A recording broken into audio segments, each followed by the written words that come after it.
संख्यांचे पाढे कसे तयार करायचे ते पाहणार आहोत। बघा ही सोपी ट्रिक आहे त्यासाठी। या ठिकाणी 75 चा पाढा आपल्याला बनवायचा आहे। मग आता हे बनवण्यासाठी काय करायचं आपल्याला?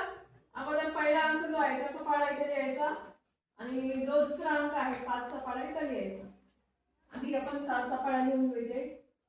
7 × 7 7 दोन्ही 14 21 7 चौक 28 7 5 35 7 6 42 7 7 59 56 7 9 63 27 70 5 चा पाढा पाढा लिहून घेऊ आपण।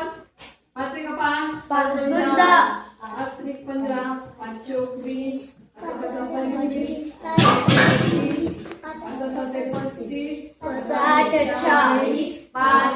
25 बघा हे दोन्ही पाढे लिहिल्यानंतर आपल्याला 75 चा पाढा बनवायच्या वेळेस काय करायचंय? या 5 च्या पाढ्यामध्ये एकक स्थानचे जे अंक आहेत ते आधी आपण इथे लिहून घेऊ।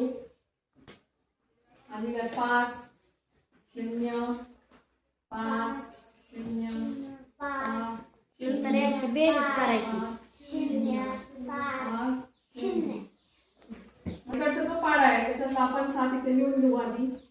त्यानंतर 7 च्या पाढ्यातल्या ज्या संख्या आहेत त्या संख्या आणि इथला दशक स्थान यांची बेरीज करायची आणि 14 आणि 15 21 आणि 22 28 आणि 2 30 35 आणि 2 37 42 आणि 3 45 49 आणि 3 52 56 आणि 4 60 63 आणि 4 70 आणि 5 75 बघा झाला 75 चा पाढा तयार। अशाच कोणत्याही मोठ्या संख्येचा पाढा आपल्याला अजून बनवता येईल। अजून एखादा अंक घेऊ आपण।